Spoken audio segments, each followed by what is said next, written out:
Tenemos ahora la clasificación del derecho. Lo que vimos anteriormente, que eran las fuentes del derecho, bueno, va aunado entonces a la clasificación donde tenemos un derecho público y tenemos un derecho privado.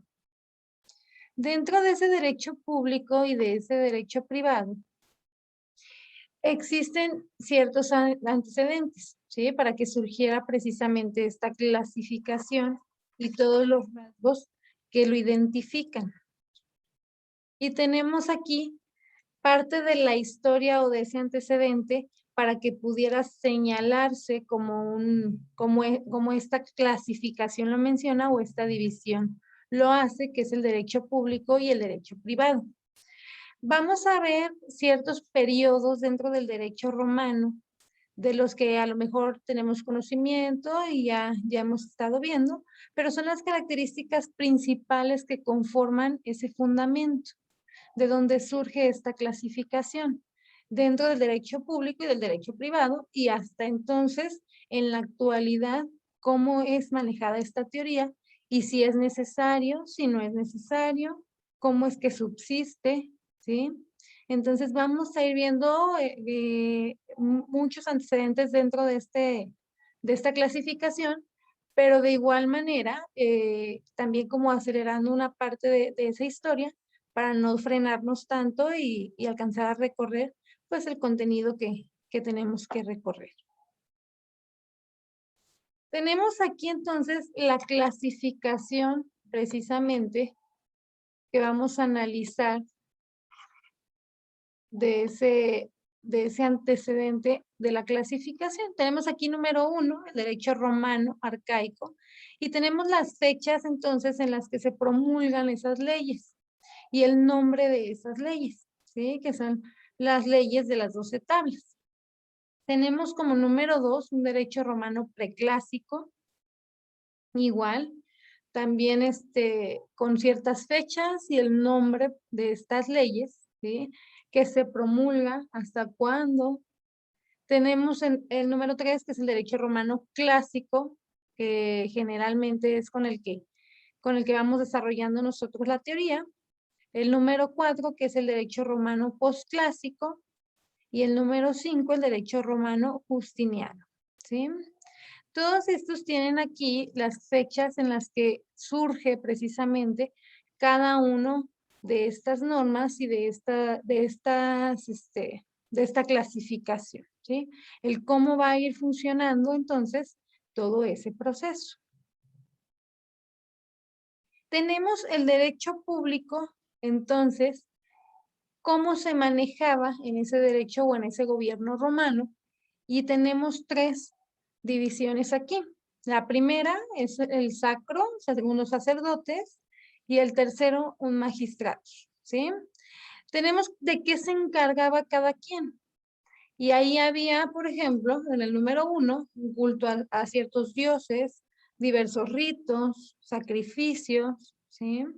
En el número 2, con los sacerdotes, pues existía una organización, una función, ¿sí? Había prerrogativas, mismas que a lo mejor actualmente podríamos encontrar una u otra similitud dentro de ese ramo, ¿sí? Y el número 3, que es el magistratus, donde se regula entonces número, naturaleza, atribuciones, y aquí nos menciona la competencia y la organización de las asambleas populares y del Senado, ¿sí? Entonces ya se consideraba dentro de ese derecho esa organización, ¿sí? Un Estado con ciertas funciones, con ciertas relaciones, ya de manera particular y con otros estados.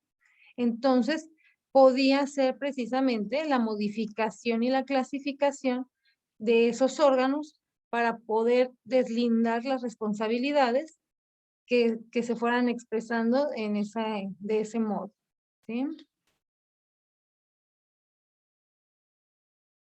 Y tenemos también el derecho privado. Y entonces aquí nos hablaba precisamente de esa utilidad en los particulares. ¿Cuáles eran las relaciones? ¿Cuáles eran las actividades? ¿Sí? ¿Qué normatividad iba a existir o existía? La voluntad que podía ser dirigida a un hecho, ¿sí? Ese derecho, cómo iba a funcionar, qué objetivo iba a tener, las relaciones entre esos particulares, quién las iba a dirigir. Y estamos aquí entonces en ese antecedente. Se clasifica dentro de un derecho natural, ¿sí? De un derecho de gentes y un derecho civil, mismo que vamos a ir definiendo conforme vayamos avanzando en las diapositivas, pero que al final del día, entonces distinguía a cada uno de cierta manera y le daba un origen distinto, añadiendo aquí quién tenía conciencia, quién tenía razón, ¿sí? Y en algunas de las ocasiones quién tenía esa sabiduría para poder entonces dirigir en esta clasificación ciertos temas. No sé si quieran agregar algo hasta ahorita en los antecedentes. Tenemos todavía más antecedentes y tenemos aquí las reglas precisamente que se aplicaban en estos pueblos y cómo todo era dirigido por Roma, ¿sí? Al final del día la influencia romana pues era lo que refería a estas reglas. Reglas que claramente algunas han predominado y otras han tenido que ser reservadas, ¿sí? Aquí nos menciona algo importante que donde dice que únicamente era para ciudadanos romanos, ¿sí? O sea, había normas, había reglas específicas de las cuales los extranjeros no eran tomados en cuenta, ¿sí? Nada más estábamos tomando en cuenta a los ciudadanos romanos en esa situación y en ese antecedente, ¿sí? Y tenemos entonces cómo funcionaba. Tenemos dos puntos aquí importantes. Tenemos una autonomía y una independencia de las autoridades, ¿sí? ¿Cómo entonces ese proceso nada más pasaba por ciertas manos? ¿Y cuál era la calidad entonces de ese proceso? ¿Sí? Esos sujetos a qué estaban, pues ahora sí que en manos de quién se encontraban y cómo iba a ser esa voluntad de los particulares para también poder dirigir ese sistema de justicia, ¿sí? No sé, Gina, ¿querías comentar algo? Sí, ahí estaba muy, de hecho nada más los que podían tomar decisiones o podían tomarse en cuenta eran los esclavos no podían tener ahí voz y voto. Eh, Tampoco podían, las mujeres tampoco no podían tomar decisiones, solo eran los pater familia y en su momento también los hijos. No, ahorita, bueno, porque no tengo nada de antecedente como para podérselo ahondar, ¿no? Pero a lo que más o menos me acuerdo. Sí, sí, sí, así es. El proceso precisamente de esta justicia que ellos llamaban, era así, muy limitada, ¿sí? Era muy limitada y nada más la tenían ciertas personas con ciertas características y hasta ahí, ¿sí? O sea, era de manera muy particular. Y entonces tenemos la fuente formal del derecho privado, se mencionaba que fuera la jurisprudencia, ¿sí? Y dentro de esa aplicación, entonces, también el sistema que ellos conocían como autojusticia, pues se fue entonces dejando de lado un poco, gracias también a estas controversias, a todo lo que iba aconteciendo, ¿sí? Todo lo que iba decayendo en ese estado o en ese momento.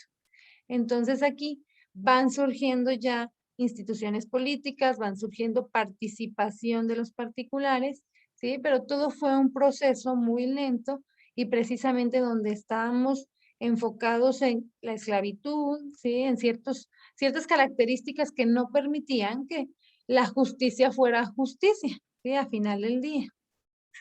Tenemos De las fuentes hecho, de hecho ahí, licenciada, ahí iniciaron las 12 tablas, ¿no? Si no mal recuerdo. Sí, así es. Ahí era ahora sí que la ley del más fuerte, ¿no? Ujú. El ojo por ojo. Sí, así es. Precisamente. Ahorita vamos a ver un pedacito de información respecto a eso de las 12 tablas, pero sí, efectivamente era como se iba dirigiendo esta parte del derecho.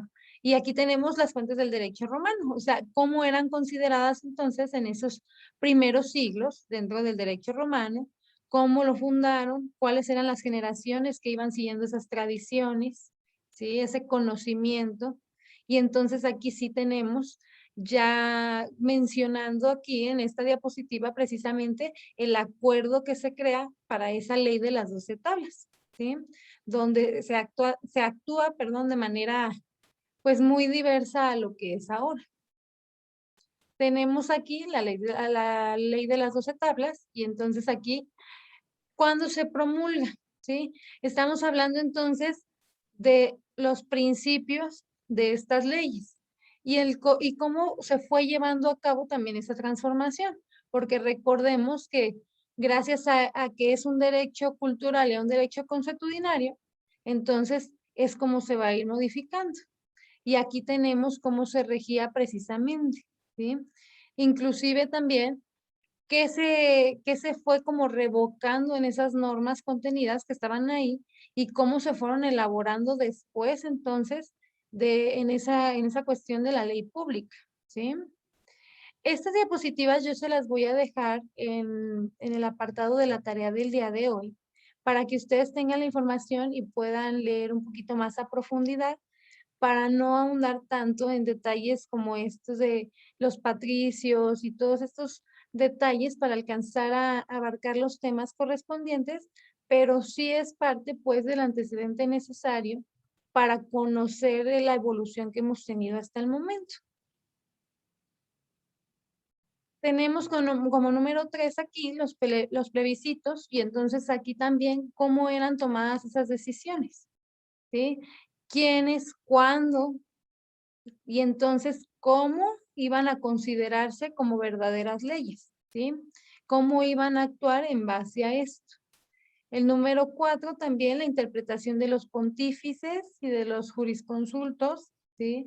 Igual, volvemos a lo mismo, se requería estar evolucionando, se requería llenar lagunas, se requería modificar ciertas cosas y entonces eran conocidos, aquí nos menciona en la diapositiva, que los pontífices fueron los encargados de precisamente cumplir con la tarea de la interpretación, ¿sí? O sea, una vez que ya los tenía, que ya habían sido modificados, tenían que darse la tarea de interpretar para ver cuál iba a ser el papel que iban a ellos a realizar dentro de esas normas y de esas leyes, ¿sí? Y tenemos entonces el tiempo después que surge y qué pasa a través entonces de esas fórmulas legales. Y aquí tenemos la costumbre, ¿sí? O sea, en base a esa costumbre, cómo se va modificando y cómo los estudiosos del derecho van tomando otras decisiones y no necesariamente a lo mejor tan restrictivas y ya tomando en cuenta otros factores que veíamos en clases anteriores, ¿sí? Factores como la moral, factores como la cultura, son factores que fueron ellos enfocando en esta práctica y dándole una interpretación de lo que se iba viviendo, de las consecuencias que iban surgiendo y del desarrollo de esta aplicación en estas normas, ¿sí? Entonces aquí el carácter de la ley ya se estaba volviendo en otra percepción, ¿sí? Ya se estaba interpretando de otra manera y con otro objetivo. Ya se estaban regulando. Sí, ese es el término. Ya se estaba regulando precisamente. Entonces, la importancia de ese derecho que ya estaba escrito, pero que había que modificar al final del día.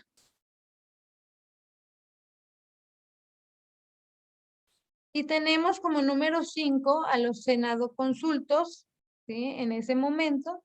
Y entonces aquí ya tenemos otra disposición normativa, ¿sí? Ya tenemos otro punto de vista, ya tenemos también pues sí, otra asamblea que iba a tomar en cuenta otros puntos para poder entonces llevar a cabo ciertos procesos legales, ciertos proyectos, para que entonces las obligaciones, las normas y todas las consecuencias, pues ya obligaran de otra manera y fueran modificando paso a paso todo lo que ya iban obteniendo, ¿sí?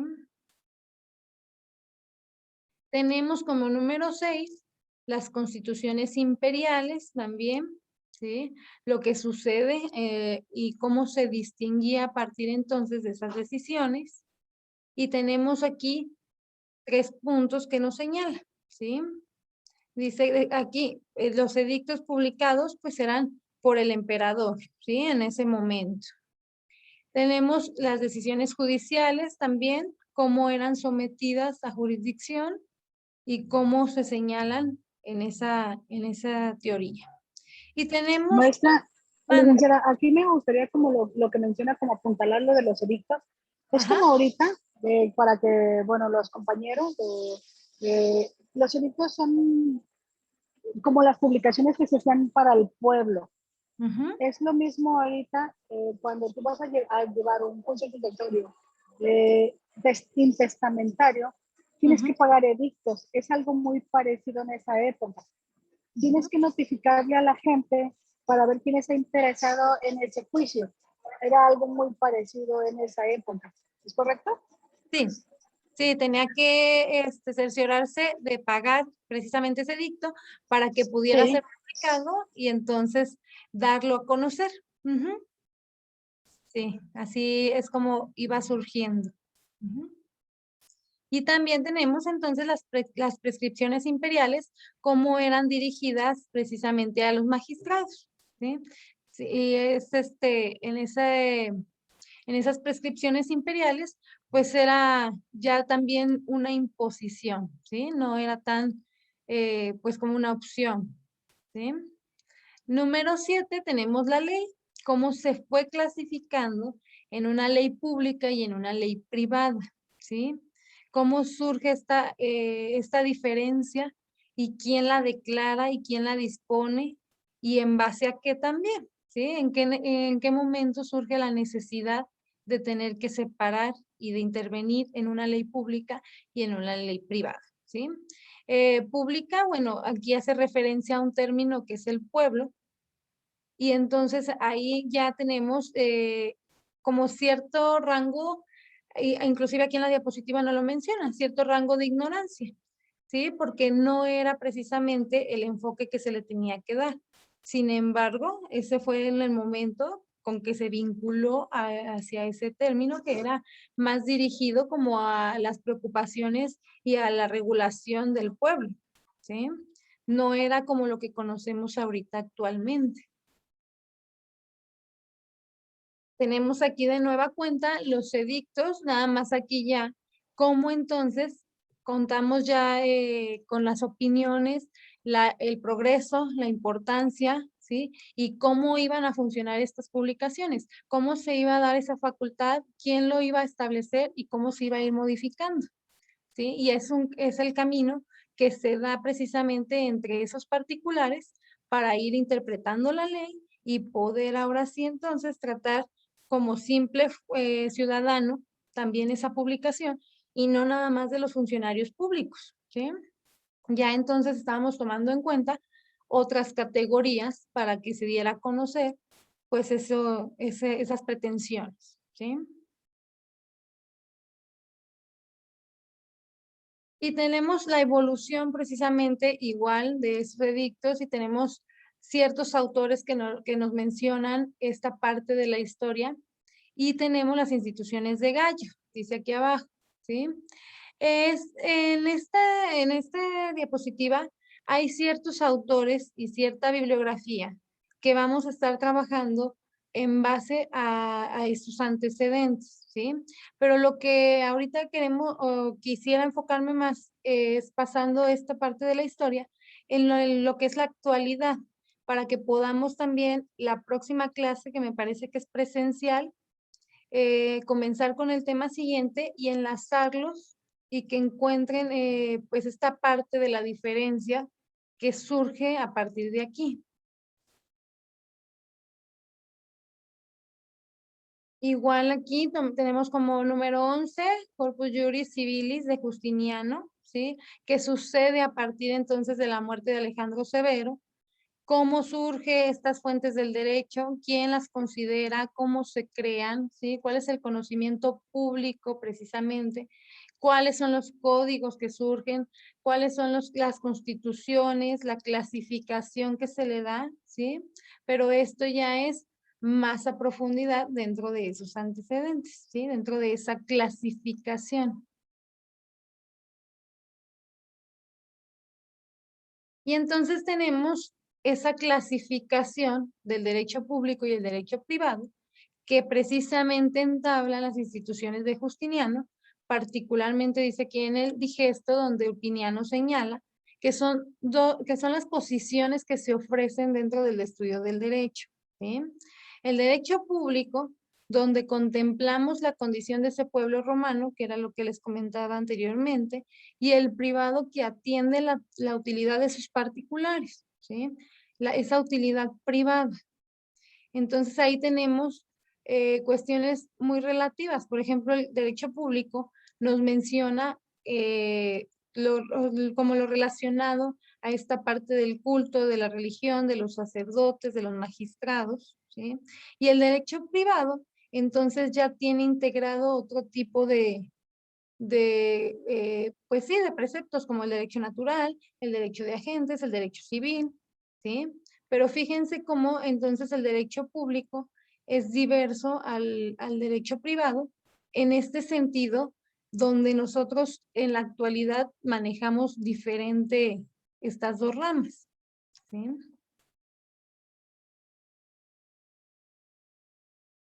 Y entonces dentro de esa clasificación están las dos esferas que se contradicen un poco en esos intereses particulares. Según lo que vimos en la diapositiva anterior, ¿cuál sería la contradicción principal dentro del derecho público y el derecho privado en esta teoría o en este antecedente, en esta bibliografía? ¿Cuál sería la contradicción principal?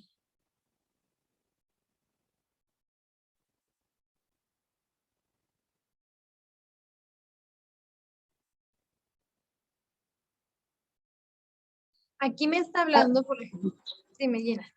no, contradicción en cuanto a entre ambos o que ahí no me queda claro. Sí, entre el derecho privado y el derecho público, según entonces la separación que se realizó o que se estaba realizando en ese momento, pues en el antecedente anterior.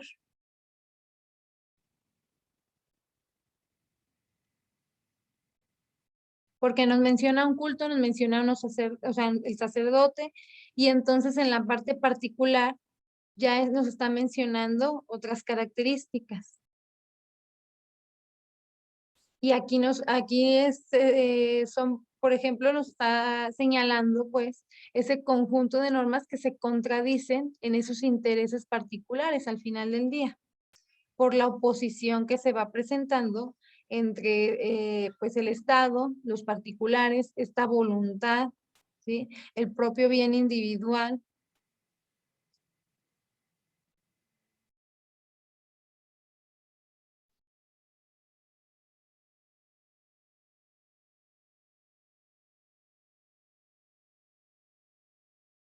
Y tenemos entonces ahora sí el derecho público y el derecho privado en la actualidad. Antes de ver o de cómo se lleva a cabo en este momento, sí es importante señalar entonces qué ramas del derecho pertenecen a cada una, ¿sí? Eso es lo que se van a llevar ustedes de tarea, el mencionar las ramas del derecho que pertenecen a esta clasificación. ¿Sí? ¿Qué ramas del derecho pertenecen tanto al derecho público como al derecho privado? ¿Y cuál ha sido entonces el funcionamiento que se les ha dado? Y si actualmente pues es tomada en cuenta como tal esta parte de la clasificación, ¿sí? De las ramas del derecho. Y aquí vamos siguiendo nosotros una línea que se va desarrollando y se va dividiendo y tenemos distintas y diversas doctrinas que nos hablan precisamente de esta clasificación, ¿sí? Aquí tenemos una que nos menciona entonces el derecho positivo y cómo existe a partir de este derecho positivo esa división de derecho público y derecho privado, ¿sí? Tenemos fundamentos importantes para justificar esa forma. ¿Cuál sería el criterio entonces para distinguir el derecho público y el derecho privado según la ciencia y según la filosofía del derecho. Como, o sea, aquí para identificar o determinar el criterio. Dime, Orlando. Sí, maestra. Bueno, la diferencia que yo veo es que en el derecho público es la relación que tenemos nosotros con el Estado y el derecho privado se refiere únicamente a las relaciones que se tienen entre particulares. Por ejemplo, un pagaré es parte del derecho privado y el que yo obtenga una licencia de conducir es parte del derecho público. Fíjense entonces aquí cómo esas teorías ahorita las tenemos de manera muy específica con esos dos elementos, ¿sí? Entre la particularidad y entre Estado y particulares. Y entonces hay teorías que nos mencionan precisamente también un derecho mixto. ¿Cuál pudiera ser entonces esa existencia del derecho mixto si es que la catalogan o no la catalogan? Según diversos autores, ¿sí? ¿Cuál sería ese derecho mixto? Si existe, no existe. ¿Cuál sería? Me gustaría escuchar su opinión respecto a esta teoría.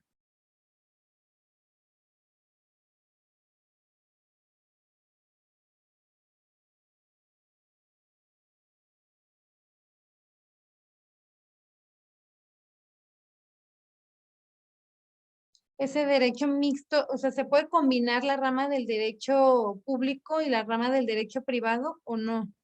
¿Hay alguna rama hay alguna rama del derecho que comparta esa clasificación?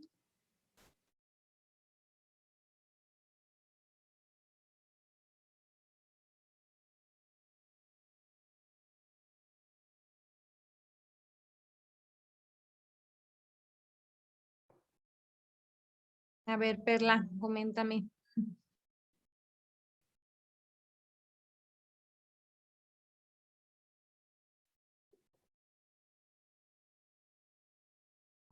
Aquí estoy, aquí estoy. Dime. ¿Habrá alguna rama del derecho que pertenezca a las dos clasificaciones, al derecho público y al derecho privado?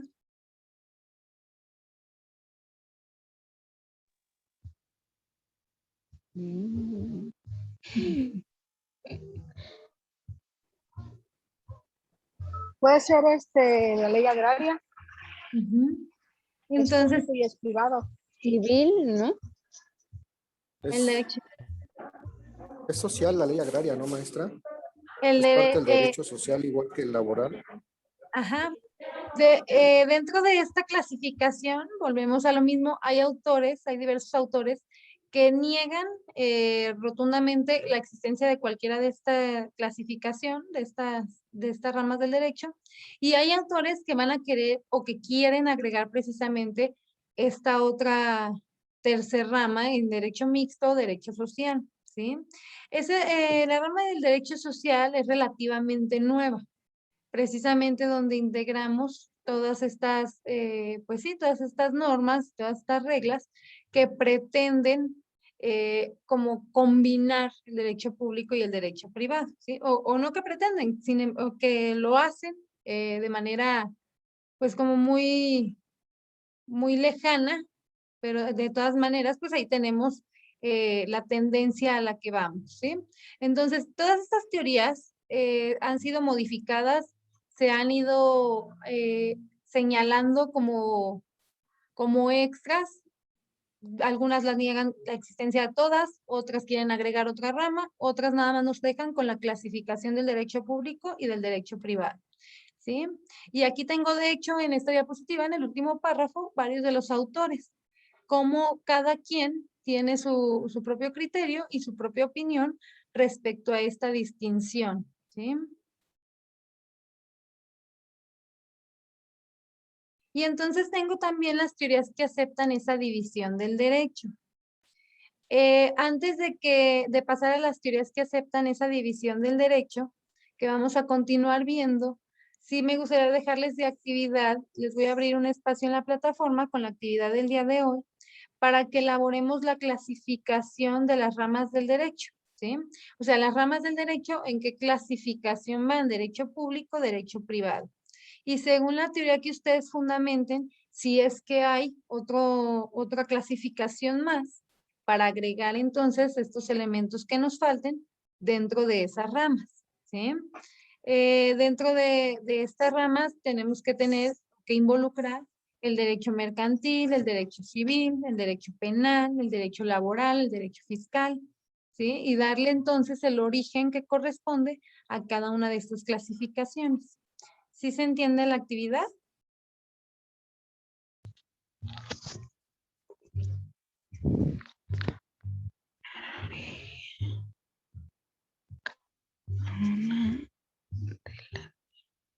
Yo sí la entendí.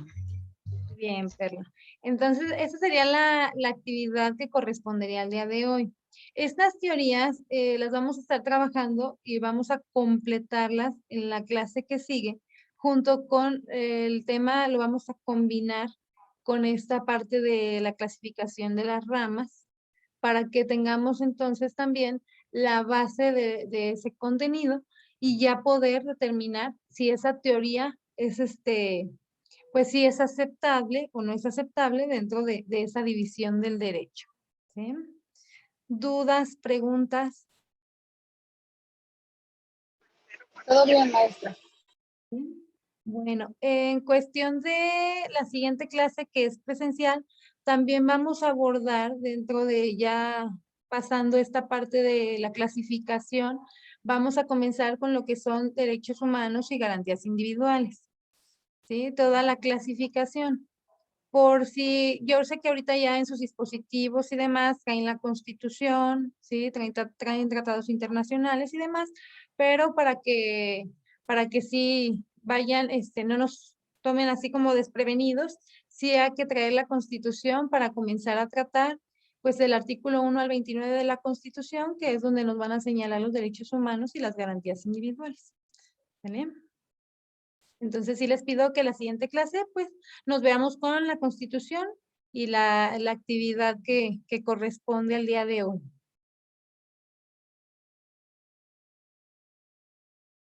¿Alguna duda? Muy bien, maestra. ¿Pregunta? No, todo bien. Muy bien.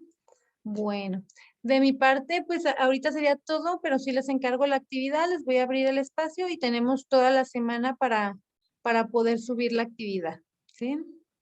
Y la clase también ahorita la subo. El material de las diapositivas también, por si ustedes requirieran la información y ahondar en los antecedentes, también ahorita les subo los antecedentes y cualquier duda, cualquier pregunta, estoy a sus órdenes. Claro que sí, bonito domingo. Bonito domingo, que estén muy bien.